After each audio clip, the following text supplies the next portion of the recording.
Brother, I thought this was just in a movie, but it was a real thing, bruv. In 1970 in Florence, Oregon, obviously, bruv. Fucking close to Portland, innit? You've seen the previous episode, Portland, man, are wildin'. So city officials faced a bizarre problem. A massive dead sperm whale had washed up on the beach and they needed a way to move it. So basically, they decided to blow it up with dynamite. Obviously, instead of it disintegrating, it blew up everywhere, went on cars, everyone was panicking. It completely destroyed a car, apparently, with a fat fucking part of the whale falling on it. Brother, you know these are the size of like 2 double-decker buses. Shit's gonna go flying everywhere, bro. I find it mad how like whales are mammals, innit? Because they need oxygen. Like imagine living in the water where you need oxygen, bruv. Like imagine a brother that's on land. Like imagine if I'm on land and I'm just like chilling on the beach and like I'm having a conversation with you, but every like 20 seconds I go, yeah, man, so I was chilling. Anyway, 1 sec. Just run back into the sea quick, get some fucking breathing, and then come back like, yeah, so anyway, I was trying to think crazy, dog. At least I could stay down on a squirter for longer. I said that out loud. The thing is, I can't even judge, because that's the thing I'll think of, bruv. Like, if someone's there and they're just like, yo, we got a whale on the beach and like, we don't know what to do.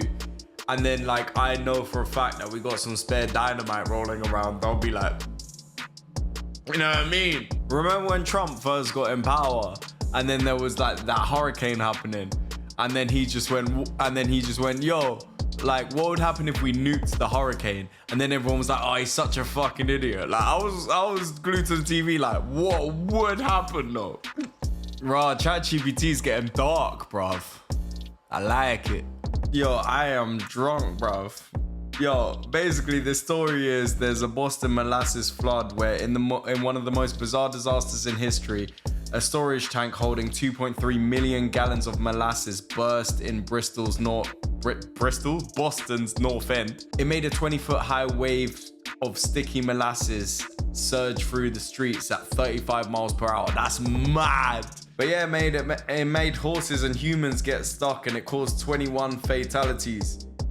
So ChatGPT brought this up. That's what I'm saying. ChatGPT is getting dark. We're getting into some depths of history. This was in 1919, by the way. It's not too soon.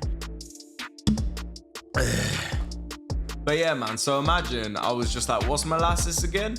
And then I remembered just as I was typing it to ChatGPT, I remembered because I went to the Appleton estate in Jamaica and like molasses is the like syrupy thing that they make rum out of. And then I was just like, oh yeah, I remember that from the Appleton estate. And then me and ChatGPT were just going back and forth having fun conversations about Jamaica and how I'm going in April and we're going carnival. Big up Toby, where I'll pull out. Although it's like fucking, although it's obviously gonna be soul, cause I was just gonna be there, you know what I mean? But yeah, man, I got in a full 10-minute conversation with ChatGPT, bro. Like ChatGPT is actually the one. I forgot it was AI for a sec. I was just chatting. Anyway, this thing in Boston, yeah, brother, it was like destroying buildings.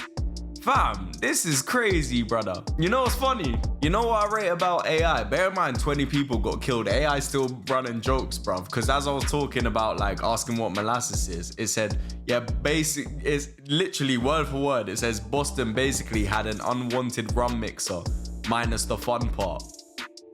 Anyway, man, this one. Shout out to molasses, innit? This all makes sense though, bruv. You see the average man in Boston, like it doesn't really make sense. But then you think about a 25-foot high wave of sticky sugar going through the streets, and then what comes out of that? Big Baby Davis is what comes out of that. Anyway, I can't do the last topic because I have to run to a gig. But luckily in the last episode, I accidentally recorded a topic too many. So I am putting that on the end of this one, and it's gonna be a full episode, so it's gonna be great anyway. Don't worry about it. All 16 viewers, you're gonna be fine. But I'm gonna sign out now, even though it's not at the end of the episode. You're still gonna have one more topic. But it's been the Otis Jones Show. You guys are always the best. Thank you for the DMs. Love you, man. My favorite defensive midfielders. Basically, in Australia, after World War I, yeah, the soldiers were giving loads of land to farming. And but when they came home, apparently there were 20,000 emus there. So basically the government gave them back their guns and let them against the emus, yeah?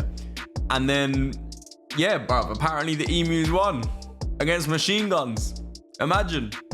This one don't fuck with Australia, bruv. When I was in Australia, I went to this like neighborhood in Sydney because there was a basketball court and I wanted to play basketball while my sister was at work. My sister lived in Australia at the time. And I went to this neighborhood and it was like full of South Africans in it, like black South Africans. And like they were all playing basketball with me and we're just bonding, innit? Bonding's crazy, bro. Like, I was chatting shit with the man them, innit? I don't know why I said bonding. That sounds weird, bro. Anyway, me and the man them were doing a little bondini and they were all talking about how like they wish their parents didn't move to Australia. And I was like, oh, what? Like the weather's nice here, like everything's nice. You man got each other, like you got a little community going. They're like, it's not that, it's the animals, bro. It's the animals that scare us, bro. And I'm just like, fam, there's lions in your country. This is how fucked Australia is. The man them are running away from lions to see fucking to be scared of spiders, bro. What emus anyway? These emus look vicious, man. Like they look like crackheads. Any army that goes against 20,000 crackheads, to be fair, you're losing, bro. It doesn't even matter. You could have all the guns, bro. You see all these movies, yeah? Crackheads are like zombies, bro. I started this topic by laughing at the Australian army, bro. It doesn't matter. It could be the US army, bro. You seen The Last of Us, bro? The army loses to the zombies, brother. You can't fight crackheads. These emus are crackheads, bro.